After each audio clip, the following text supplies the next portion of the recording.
Wildfires in British Columbia. The gas station blew up. Our trailer park burnt down, so we were right there. We were trying to fight the fire ourselves because we had no help. Also tonight, authorities in Yellowknife warn the city is still not out of danger from nearby fires. Some troubling trends in the forecast in terms of winds that could push this fire in all sorts of directions. And Mexico and the United States brace for the impact of Tropical Storm Hilary. This is a very, very dangerous and significant storm. That's later. But first, we begin in the interior of British Columbia, where ferocious fires have been threatening Kelowna, and in the last 48 hours destroying more homes around Shuswap Lake. Prime Minister Justin Trudeau says he has approved a request for additional support from the BC government. We're there with Canadian Armed Forces resources. We're active in coordinating with regional and local governments to make sure people are safe, make sure we're doing everything to protect lives and property. And through the destruction, a glimmer of good news. Firefighters say that favorable conditions are finally helping them make progress. But as Yvette Brand reports, that is little comfort to those who have lost everything. It was a roar, like I heard it too. That's when I got out. Wilf Bennett sees two other men from the Little Shuswap Reserve west of Squillix. They say the fire took everything. My cousins phoned me and said, man, we're on fire. So everybody were out there and we were all trying to get sprinklers going, and all of a sudden that just blew over the river, and oh, terrible. Michael Joseph DeLue fought the fire with others on his reserve. He says his neighbor almost died, missing the call to evacuate as he was manning the noisy water pump. The gas station blew up. Our trailer park burnt down, so we were right there. We were trying to fight the fire ourselves because we had no help, so we had like 3 pumps set up. A steady stream of evacuees come to Kamloops Reception Centre, some in pajamas, with cats, dogs, even one turtle, or memories of animals lost. We lost everything. My chickens, my cat, all the trailers, everything. I wanted to go back, but we couldn't. It's estimated that thousands of properties are burned around the Shuswap Lakes, a popular getaway for coastal and prairie folk, but home for others. It was all red. You know, it was all red. I thought, is that fire or is that smoke? Smoke doesn't go red like that. It was a fire, eh? Rose and Betty Arnous ran from their home in Tappan in pajamas and sandals with a suitcase full of clothes. Forrest Tower speaks for the BC Wildfire Service. It's now a 40,000 hectare fire. It went on a 20-kilometer run south in under 12 hours. It's probably some of the most extreme fire behavior BC might have ever seen. The never-ending fight for those facing the fires is taking a toll. Darrell Lee, the District of Lake County Fire Chief, choked up at a news conference today. I kind of wanted to start off by just thanking, it's been a long few days. I just want to congratulate all our firefighters. For thousands of years, just regular people step up to be warriors, to protect their villages, protect their neighbors. And, there's people up there working 36, 48-hour shifts, and they take an absolute beating. Firefighters in some cases are facing evacuation themselves as they fight the fires. So many properties gone, but others saved. Nita West of Scotch Creek says somehow her home and cat survived. So many people have worked so hard to get where they are, and then this happens, and you think of Kelowna, where they're worse off than we are. But she can't stop thinking about all the others. Yvette Brand, CBC News, Kamloops. And in the Kelowna area, fires are continuing to burn. The future of many homes still unclear because the full extent of damage hasn't been calculated yet. The CBC's Chris Walker is in Kelowna. He's the host of Daybreak South on weekday mornings on the local CBC radio station there, and I spoke to him earlier. Hi, Chris. What's it been like to be so close to these fires? Well, it's been a little scary, honestly. I've covered wildfire in BC for almost 20 years, but to see the power of these fires up close in my own community, burning down the homes of my friends and family, has been a real shock. I'm still struggling to find ways to talk about the scenes I saw this week. Homes exploding, fireballs in the air, the fire jumping the lake, and then having to make my own decisions about what to take and when to leave and where to go. It's been a lot, and I'm in a better position than most. Everyone here knows someone who is not only out of their homes, everyone here knows someone whose home is probably gone. Tell us about some of the challenges for the firefighters in the area. Yeah, well, one of the challenges is how these fires spread. You might imagine like a line of fire advancing in an orderly way, but that is not what happens. These fires have leapfrogged, have crossed huge lakes and highways and bounced from hilltop to hilltop and neighborhood to neighborhood, carried by embers. And so that has led to exhaustion for firefighters, moving around, trying to put these spot fires out, working 36 and 48-hour shifts. That is starting to ease now as more crews arrive from other places, but it has been a long haul for these firefighters. And two, the second challenge, people defying evacuation orders. Now, this happens in almost every interface fire, that is, every wildfire that threatens homes. But this week, firefighters had themselves to be rescued on Thursday night after they tried to rescue people who had stayed behind. Now, in the last 24 hours, they've said that's improved. They're having better cooperation now from the public. It's good to hear that things are at least starting to improve on that front. But for the people who live and work in Kelowna, how is this experience going to change life going forward? Well, there's a long road ahead here for many hundreds, maybe thousands of people who will learn in the coming days that their homes are gone. I know from previous experience that can be obviously a real shock, because these homes, they'll be flattened to nothing. These fires are hot enough to melt washing machines, for example. So there's that immediate trauma, and then it's often years of wrangling with insurance companies and rebuilding. I know people still going through that 2 years after another fire in this same area. As Fire Chief Jason Brolin said yesterday, the scars of this will last for a generation. Sure, those physical scars, but also emotional scars, including my own son, who watched his mother's neighborhood burning down. The safety that people felt that climate catastrophe happened somewhere else, that illusion has been shattered for good now. Chris, I really appreciate you telling us about this. That's the CBC's Chris Walker in Kelowna. Stay safe, and thank you, Chris. Thank you. Yellowknife is on edge, and authorities are taking the wildfire situation there hour by hour. Rain yesterday stalled the out-of-control fire on the city's outskirts, but it is expected to move ever closer today. Cameron McIntosh reports from Edmonton, where thousands of evacuees are settling into a new reality.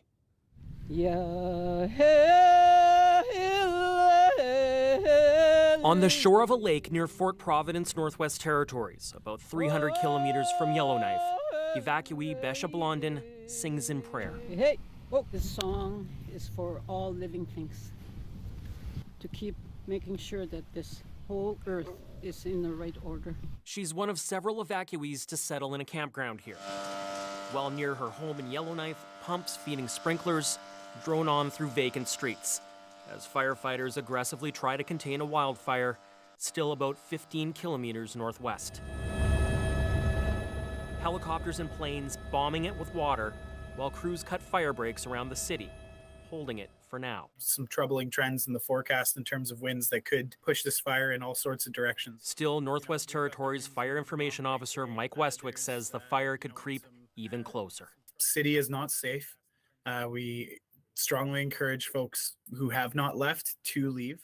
So the evacuation order remains. An estimated 19,000 residents now far away, many driving over 24 hours to places like Edmonton, registering here as evacuees, including Michael Uwe. What'd they give you in there? So it's like a free clothes for the evacuees, so everyone's like in a long lineup right now. What are your biggest needs right now? So the hotel or the accommodation. The plan is to put up to 5,000 people in hotels. That will take days to sort out. Similar story in other communities, including Calgary, also housing about 5,000 people.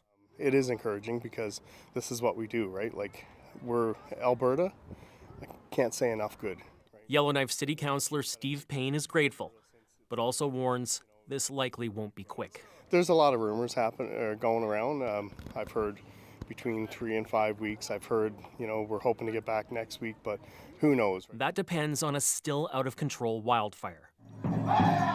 Alberta's Sturgeon Creek Cree Nation, evacuated earlier this year, opened its powwow to evacuees. Councillor Rosalind Goodswimmer. So we wanted to invite them in to come and heal with us. Back in Edmonton, Francis Thrasher is settling into a hotel with his wife, kids, and in-laws. Mother Nature's in charge right now. Just got to watch and wait. With all the shock and fatigue here, it's very clear this will also demand patience. Cameron McIntosh, CBC News, Edmonton. Tropical storm Hilary has touched down on Mexico's west coast. It's moving northward into the U.S. Southwest and Southern California. Even though Hilary has been downgraded from a hurricane, storms like this are rare in the arid western United States, and officials are warning residents it will be destructive and possibly deadly. Katie Nicholson reports. Along the California coast, heavy equipment pushing up flood barriers as others fill sandbags. Flooding where people lose some property is one thing, but flooding where people die is another. Earlier this morning, as Hilary blew through Mexico, it left a trail of destruction along the Baja California coast, filling city streets with torrents of brown, rushing water, so powerful they swept one man away to his death. Now it's Southern California's turn. This is a very, very dangerous and significant storm. Officials sounded the alarm across the region on Saturday, a state of emergency declared before the storm even made landfall. We are expecting a rare and dangerous rainfall event with significant flash flooding, river flooding, mudslides, and debris flows. Nearly 30 million people are under some form of flood alert as Hilary could break rainfall records in 3 states, pushing inward toward arid desert areas of Nevada and Arizona. Many areas could see catastrophic flooding, says Oakland Emergency Task Force leader Frank Nasca. The amount of rain that is projected to hit that area is more rainfall in the next few days than they've had in the last few years. Still, Los Angeles Mayor Karen Bass says they're ready. This is an unprecedented weather event, but Los Angeles has deep experience responding to crisis. Whether it be wildfire or earthquakes, the city is prepared. And while Hilary could well spell disaster across 3 states, it could bring some relief to Canada. It will go up into the northwestern United States, and right now we're looking like southeastern British Columbia, hopefully maybe into the interior a little bit to provide some fire relief for the Kelowna area. Chris Fogarty is with the Canadian Hurricane Centre. He's charting Hilary's eventual path to Canada as a weakened storm, bringing rainfall amounts of 15 to 20 millimeters across the border. It really looks more like Tuesday into Wednesday sort of thing. Maybe Tuesday into southeastern British Columbia, and then Tuesday, Wednesday, southern Alberta, central southern Saskatchewan. But for the next 24 hours, Hilary will be a largely destructive force as it brings a deluge to the desert. Katie Nicholson, CBC News, Washington. To Cairo now. Egyptian activist Ahmed Douma embraces friends and supporters after being released from prison. Douma played a significant role in the Arab Spring, the 2011 uprising that toppled Hosni Mubarak. Douma was released in 2013. 2 years later, the activist was sentenced to life in prison for his role in the protest movement. President Abdel Fattah el-Sisi pardoned Douma, along with other prominent activists, on Saturday. I would like to say I am happy to be released after 10 years, he says, but I am postponing celebrations until all political prisoners are released. Egypt has released about 1,000 political prisoners since April 2022, but Egyptian human rights monitors say 3 times as many people have been jailed. Authorities in Pakistan have arrested a prominent rights activist in Islamabad. Moments before her arrest, Iman Mazari Hazir posted on X, the former Twitter, that unknown persons jumped the gate to her home. Later, her mother wrote that plainclothes police broke down their front door and dragged Mazari Hazir away without a warrant. Former lawmaker and activist Ali Wazir was also arrested in an overnight raid. Islamabad police say both were wanted for an investigation, but provided no other details. Both activists took part in a political rally in the capital the day before. Voters took to the polls across Ecuador today to elect a new president. Security is tight at polling stations after a campaign that has been marked by violence. Candidate Fernando Villavicencio was shot and killed, leaving an event on August 9th. He was an outspoken opponent of corruption and violence linked to the growing influence of drug cartels. Crime and economic troubles have been top issues for voters in this election. The winning candidate needs at least 50% of the vote to avoid going to a second round. Meanwhile, in Guatemala, the two candidates in a presidential runoff election cast their ballots. Recent polls suggest progressive candidate Bernardo Arevalo has a substantial lead over Sandra Torres, a former First Lady. Arevalo's campaign was briefly suspended after opponents tried to ban his party, which the country's top court reversed. The outcome could change the trajectory of the government, which has been accused of widespread corruption and democratic backsliding. Russia's first moon mission in 47 years has failed after its Luna 25 spacecraft crashed into the moon. The lander was to touch down in the southern polar region.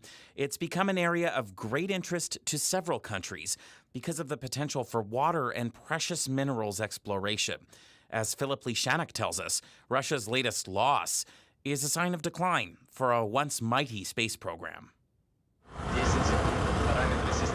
When it lifted off a few weeks ago, Luna 25 was hailed as Russia's long-awaited return to the moon. The probe had been preparing for a landing tomorrow when Russian space agency Roscosmos reported an abnormal situation. Then this morning it posted this statement. The apparatus moved into an unpredictable orbit and ceased to exist as a result of a collision with the surface of the moon. That sound had never been heard on this Earth. Soviet-era Russia was once the world leader in the space race. Sputnik 1, launched in 1957, was the first artificial satellite to orbit the Earth. Cosmonaut Yuri Gagarin became the first in space in 1961. In the race to the moon, Luna 2 was the first to reach the moon's surface in 1959. But the United States was the first to land a crewed mission on the moon, and the last Russian lunar launch was in 1976. Dr. Stephen Hall teaches international studies at the University of Bath, England. He says Luna 25 was not just a failure for Roscosmos, but for Russian President Vladimir Putin. For a regime like Putin's that aspires to not recreating the USSR, but being the legacy of the Soviet Union, and space was a big part of that legacy, it certainly is a failure. And it comes as other countries, not just the U.S., jockey for position in a new race to the moon. In July, India's space agency launched the Chandrayaan-3 lunar lander, its third attempt after previous probes crashed into the moon's surface. If it successfully lands in the next few days, India will join China and the U.S. with active missions there.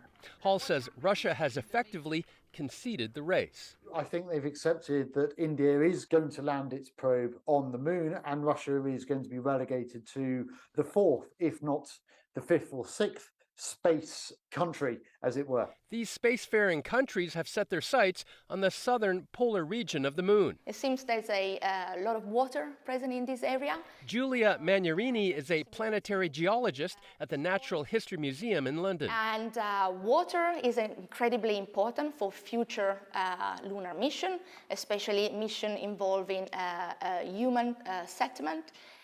But also oxygen and hydrogen can be used as fuel, as propellant.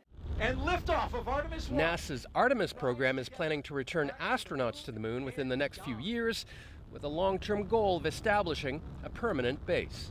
Philip Lishanek, CBC News, Toronto.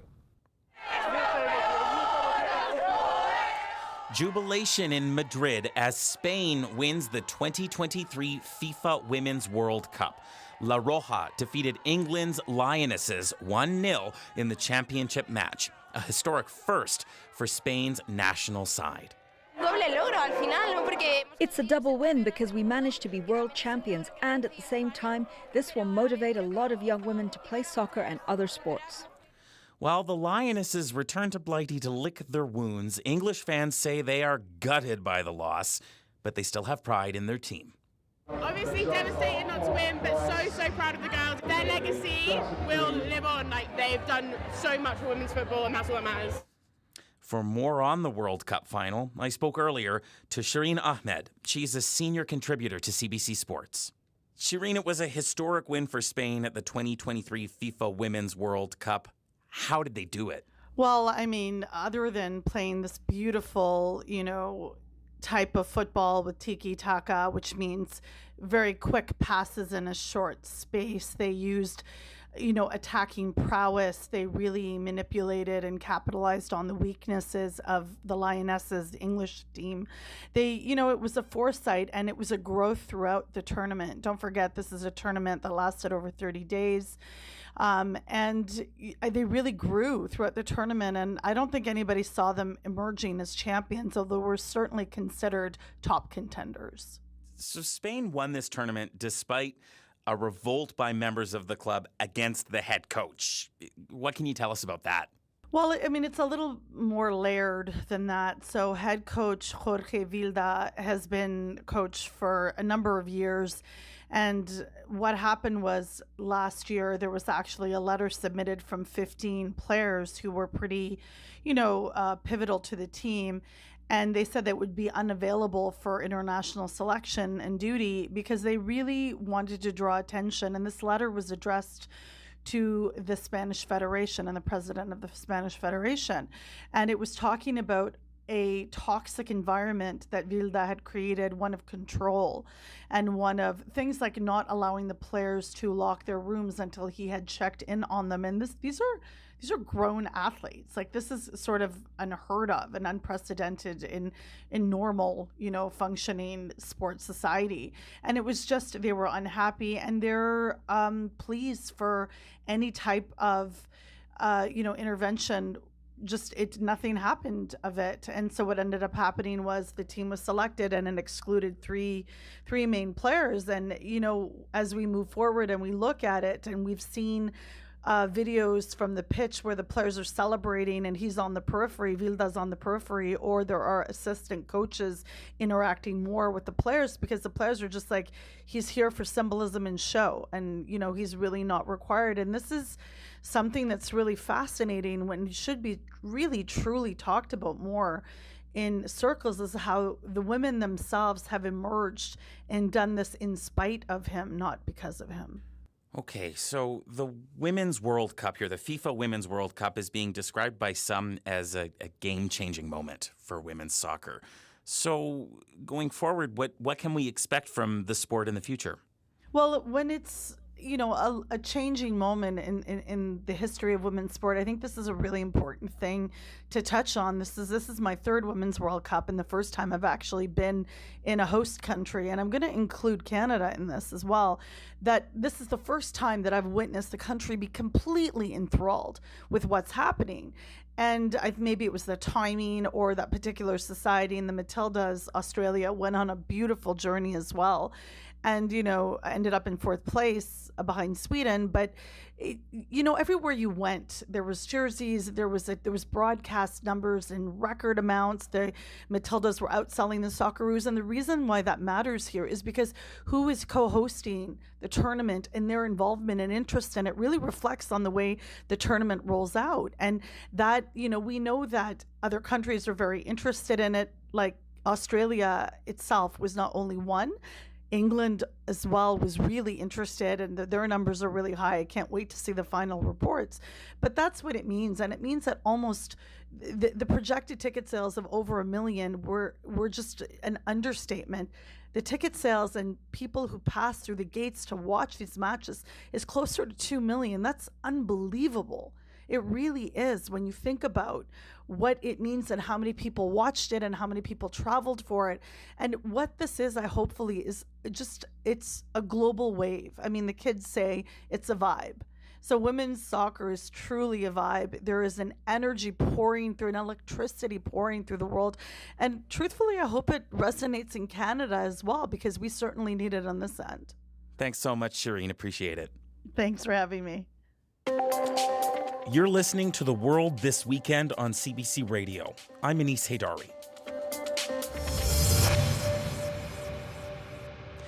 Do LGBTQ films get rated more harshly? After 2 recent movies with gay sex scenes got high ratings, the Motion Picture Association was criticized for what some see as a double standard. Jenna Benchitrit has the story. Oh, and I told my sister. Oh, I didn't know that. Yeah, she was really happy for us. In the rom-com Red, White, and Royal Blue, the son of the U.S. president and a British prince carry on a secret romance. It's one of 2 LGBTQ-themed movies released this month, along with the intense drama Passages. Maybe we have to take more with. The movies themselves couldn't be more different, but the filmmakers behind them were both disappointed with the ratings they received.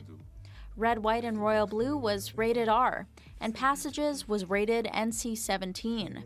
The directors thought each film's gay sex scenes had something to do with it. I think that's a very valid thing to bring up. Mel Woods, a senior editor at Extra magazine, says high ratings make LGBTQ films less accessible. There's definitely more scandalous sex scenes, romance scenes in PG-13 movies for straight people. So, in brief, what are the scenes like? While Passages is more passionate, in Red, White, and Royal Blue, sex mostly happens off-screen. Both feature shirtless men and bare butts, but neither has full frontal nudity. A spokesperson for the MPA told CBC News sexual orientation doesn't factor into ratings.